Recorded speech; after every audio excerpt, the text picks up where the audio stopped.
êtes connecté sur monclasseurdemaths.fr et dans cette vidéo, nous allons apprendre à insérer un diagramme circulaire dans le tableur Google Sheets. Alors, nous voici dans le tableur avec un tableau ici qui me donne les préférences musicales des lycéens d'un établissement.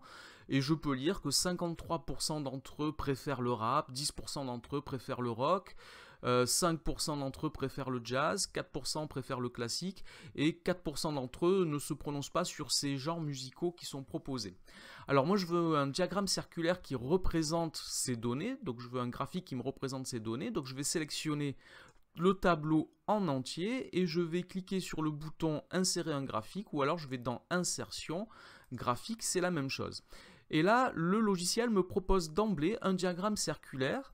Alors pourquoi cela? Parce que en fait, si je regarde mes données, j'ai une série de données qui est une série numérique, mais l'autre série, ce sont des mots, c'est du texte. Donc pour lui, il lui semble préférable de trouver de présenter un diagramme circulaire. Alors si je regarde les suggestions, il me propose aussi des diagrammes, des histogrammes, un diagramme bâton, comme celui-ci, avec les barres horizontales ou avec les barres verticales. Ces possibilités sont pertinentes également, mais on va rester sur le diagramme circulaire et on va essayer de le personnaliser un petit peu, notamment la légende.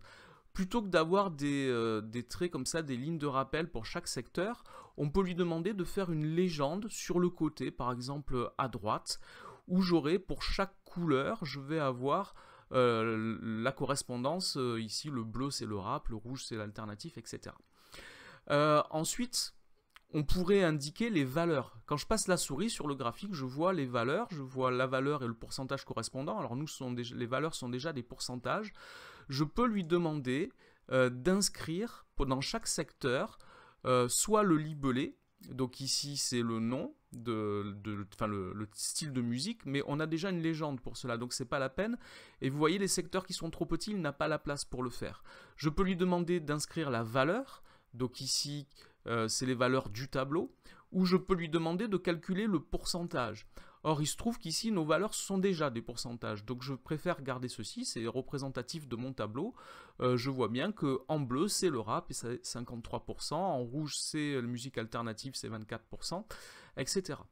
Alors ici c'est moi qui ai classé dans l'ordre décroissant les valeurs, mais le logiciel lui ne le fait pas. Si par exemple si je change l'ordre, si je range mes valeurs par ordre alphabétique de la première colonne par exemple, donc je vais dans données et je vais trier la plage à partir de la colonne B, hein, c'est la colonne où il y a les noms, et je les trie dans l'ordre alphabétique.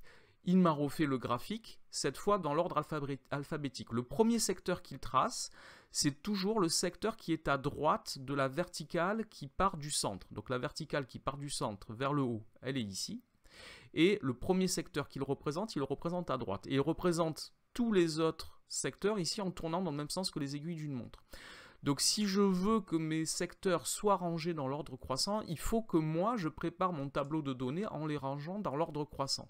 Donc j'ai expliqué comment trier des données dans une autre vidéo, mais je remonte rapidement. Ici je sélectionne les valeurs que je veux trier, donc tout le tableau sauf la légende, je ne veux pas trier la légende. Je vais dans données. Alors ce qu'il me propose par défaut, c'est uniquement un tri par la première colonne. Ici, la colonne B, c'est la première colonne, c'est celle où il y a les noms des styles de musique. Donc ici, ça ne m'intéresse pas.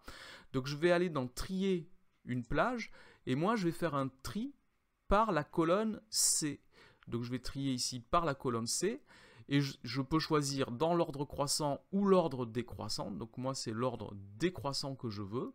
Voici, et là, les valeurs sont triées dans l'ordre décroissant, et pareil sur mon graphique, j'ai les valeurs dans l'ordre décroissant en tournant dans le sens des aiguilles d'une montre en partant du secteur bleu qui est ici. Alors on va travailler sur... Alors je peux changer en cliquant sur le titre, par exemple je peux changer le titre. Donc je vais ici juste le copier-coller comme ceci. Donc j'ai mon graphique qui est maintenant terminé, et toujours avec les poignées je peux agrandir mon graphique, je peux le déplacer où je veux dans mon tableau. Alors on va prendre un deuxième exemple. Cette fois les données correspondent au sport pratiqué chez des collégiens. Cette fois le tableau me donne le nombre de collégiens et non pas des pourcentages. Alors je vais faire comme tout à l'heure, je vais sélectionner les données, tout le tableau de données. Je vais insérer un graphique. comme ceci. Donc il me propose, pour la même raison que tout à l'heure, il me propose directement un diagramme circulaire. Je vais aller dans personnaliser, je vais changer la légende. Donc je vais ici, au lieu d'avoir un libellé, au lieu de l'avoir avec les lignes de rappel et le libellé, je vais mettre à gauche cette fois la légende avec les couleurs ici. Donc comme tout à l'heure, c'est moi qui rangeais dans l'ordre décroissant les valeurs ici, c'est pas le logiciel qui le fait. Et je vais lui demander cette fois de m'indiquer les pourcentages que je n'ai pas par défaut. Donc je vais dans graphique à secteur ici, libellé de secteur, c'est-à-dire qu'est-ce que j'écris dans les secteurs, et je vais lui dire de mettre le pourcentage. Alors les plus petits secteurs, il ne peut rien écrire, il n'y a pas la place, mais pour les autres ici, par exemple, je vois que j'ai 25% de ces collégiens qui pratiquent la danse. 62, c'est bien 25% de 248, puisque 62 x 4, ça fait 248.